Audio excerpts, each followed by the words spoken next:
Hello and welcome to the X Stage. My name is Mary Gates. I am the CEO of GMR Security Consulting Group.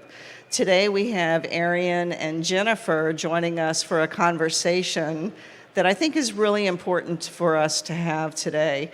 For too many years, we've thought of security as guards, gates, guns. And their security is so much more than that. Security is about diversity of thought, diversity of leadership, and really so much more that we're going to dive in today. So I'd like to introduce to you Arian and Jennifer, two titans in the financial services sector and really strong women in security. So thank you so much for joining us here today. So my first question is for,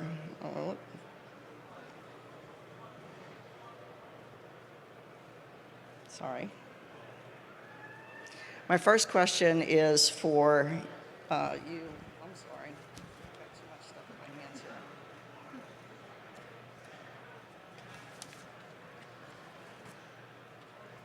Is for you, Jennifer.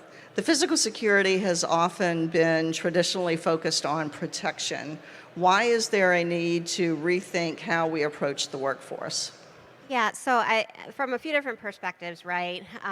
The threat landscape continues to evolve. It's not normal anymore for you to have a security incident, and it's specifically physical or cyber. All of that, it seems to be more and more intertwined. And along with that, when things are going well, when you have a good, strong security program and nothing crazy is happening, people don't really think about it too much, right? They go about their day-to-day. They get in the building by having their badge swiped. They go through the processes that they go through.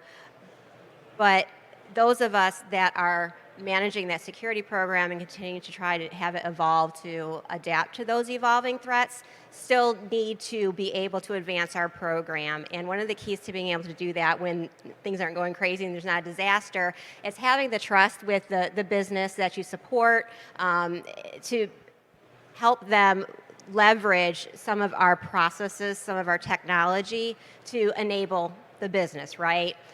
Working in a corporate security team that is at a financial institution, we're not making them any money.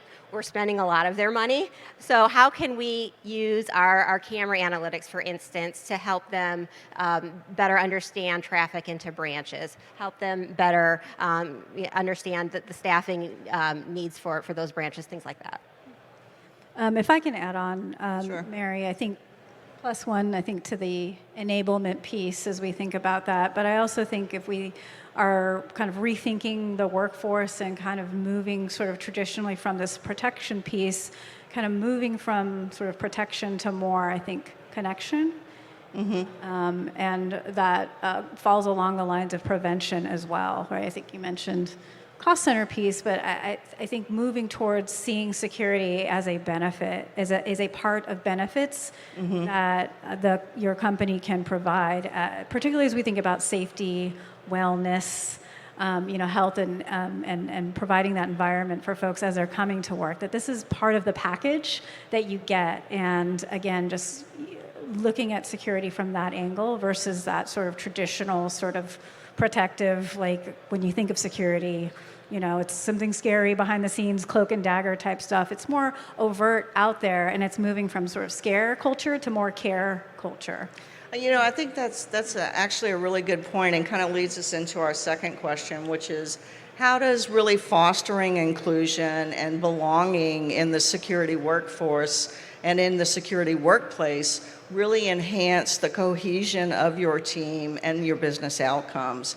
And really, can you share some examples of where those inclusive practices have led to measurable improvements and measurable outcomes in your performance and in your retention?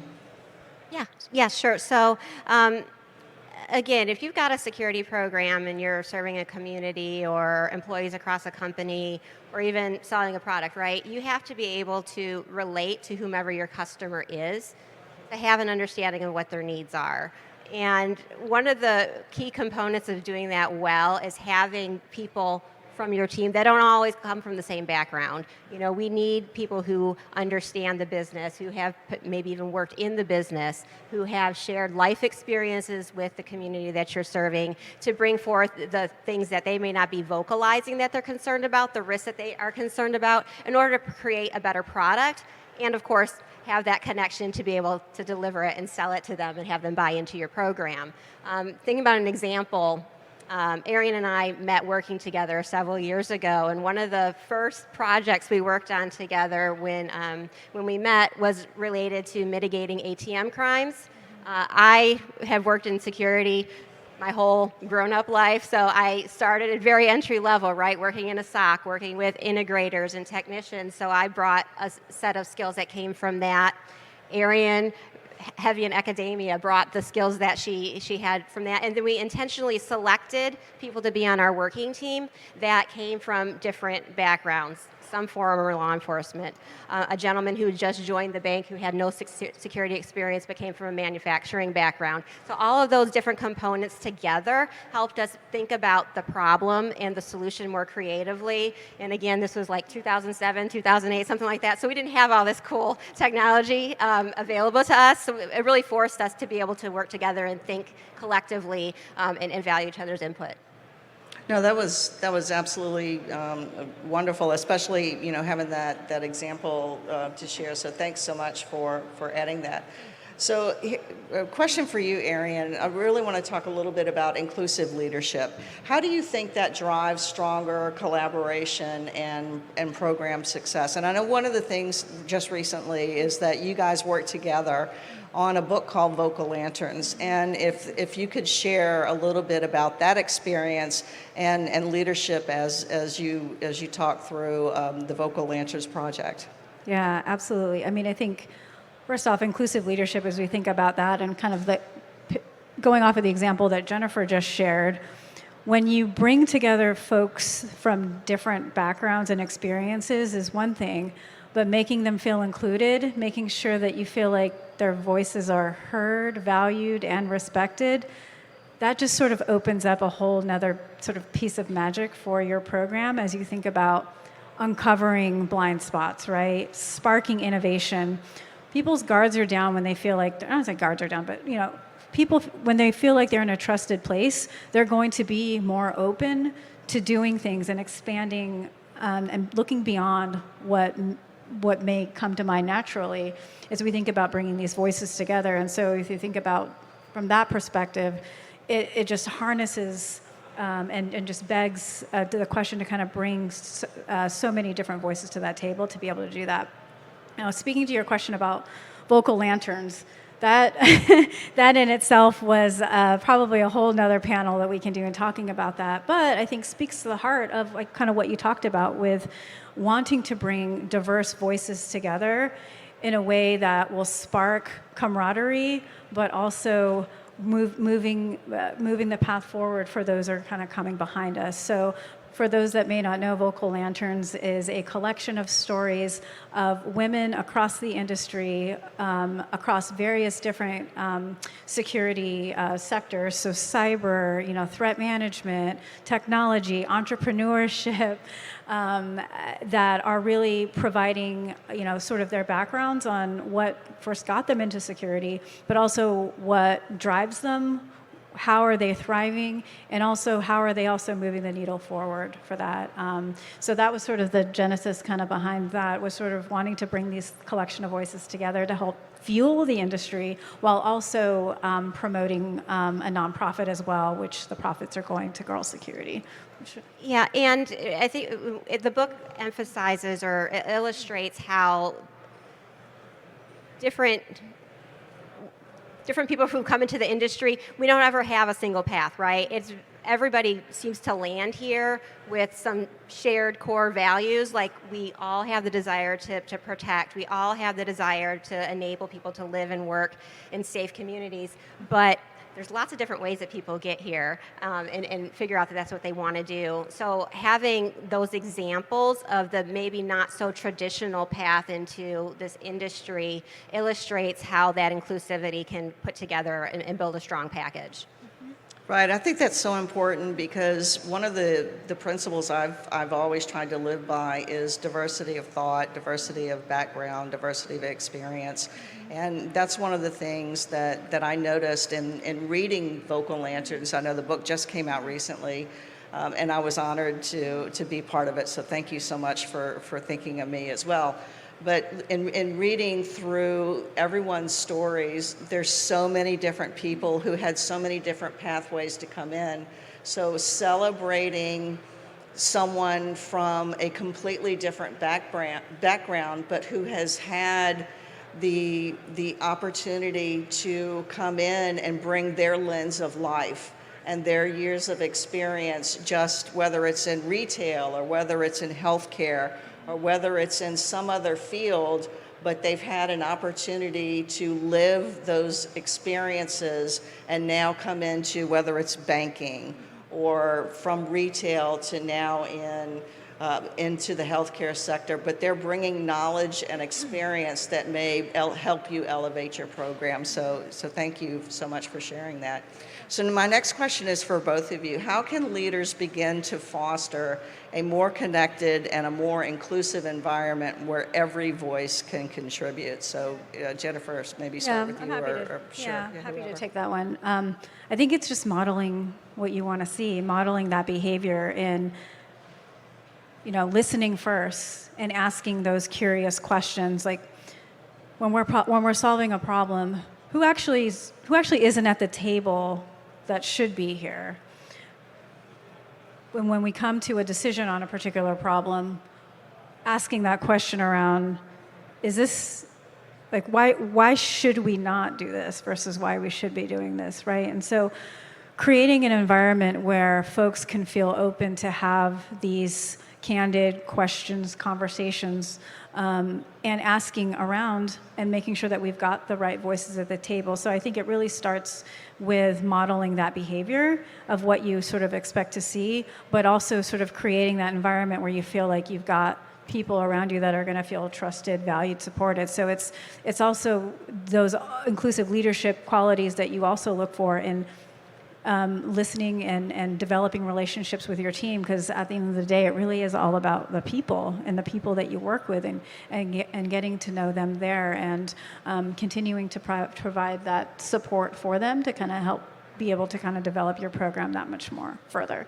And I think it takes some intentionality, right, from our leaders to seek out people who have different perspectives than they do. I think it's kind of human nature for, if you know somebody that you've worked with in the past maybe, and you know what the skills they can bring, and they think like you, we can be naturally inclined to want them to have them on our team when we're bringing in talent, but it's important to keep in mind that you need the people that are going to reveal your blind spots. So that may mean going and seeking somebody to be part of your team that doesn't have a security background or may have a cyber background, but you're bringing in for a physical security role because they can bring some skills and thinking that you just don't have on your team. So intentionality about bringing in that diverse thought is... Yeah, I love what you said just about intentionality, because I think that's sort of the point behind it as well, is like really coming to the table with intention. And look, there are going to be times when you have your go-to people, right? Like when stuff hits the fan, you know who your go-to people are and you're going to do that. But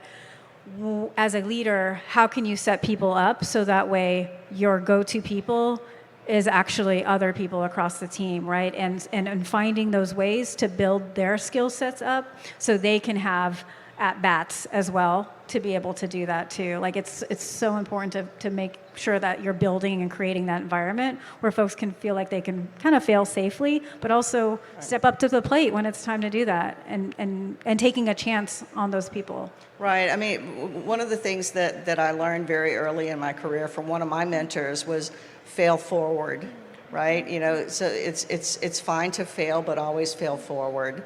And failing forward means learning from your mistakes, but always continue to move forward.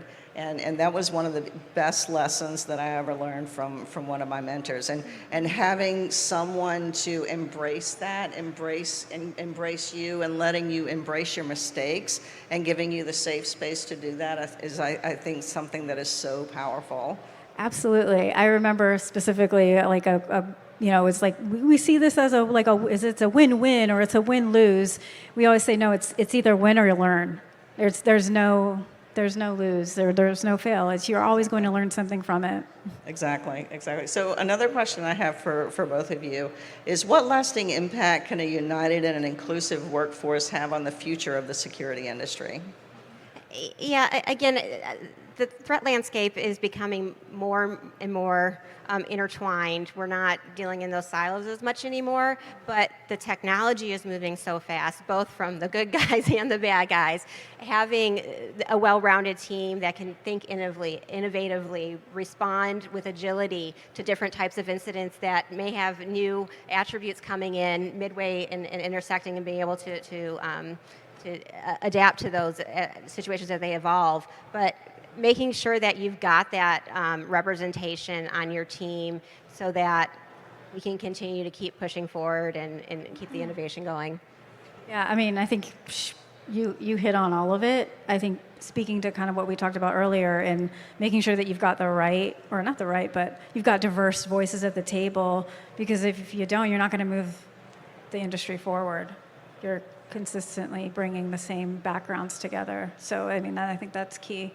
No, completely agree. I mean, I can remember, and this is one of the things I talk about in the book, and in one of my sections is, a long time ago, being the only female in the room and having difficulty finding my voice. And now it's so important that we are that light, right? That we are lighting that lantern, that our voice is that lantern for the next generation of people. And I think just as women in security, as using this as an example, we have made a lot of strides, but I think there's so much more to be made, right? There's so many more things that we need to do. There's opportunities for scholarships, there's opportunities for internships, there's opportunities for different diverse things that could happen out there in the marketplace, and everything that we can do as an industry to embrace different thought processes and different educational processes and different backgrounds and different paths forward, I think is just a step in the right direction. So one final question, we're getting pretty close to bumping up on our time here today. What's the one thing that you hope every security leader here today and listening online takes away from this conversation? Be open to challenging yourself. Have people around you that are going to challenge you.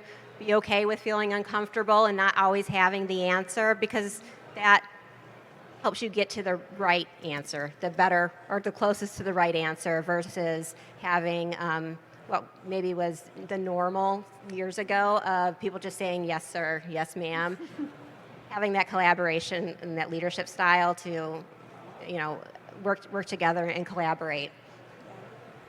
I think for me, Mary, it speaks to what you just talked about, is being that lantern.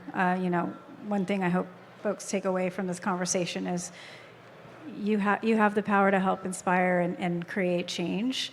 And we talk about modeling behavior, and particularly if you're a leader in an organization, creating that environment, you have that power to be able to do that. And so the more that you can do that for your team, you're lighting the path not just for your team, but you're also inspiring others and creating additional leaders as part of that, as we continue to kind of, again, move the industry forward. We talk about this unity, right, and building that forward and creating just a more diverse and unified workforce. So. Absolutely, and I want to thank both of you for the conversation here today. I think it was absolutely needed. It was wonderful spending time with you. Thank you for putting Vocal Lanterns together. I know it was a labor of love from both of you. I think it's something that hopefully the folks here in the audience will take the time to go to. I think it's vocallanterns.com. And take a look at the website. I know the book is available at Amazon as well. Thank you to everyone who attended our session here today. Thank you to those who are attending via the streaming session. And thank you both for sharing in this conversation today. Thank you. Thank you. Thank you. For coming. Thank you.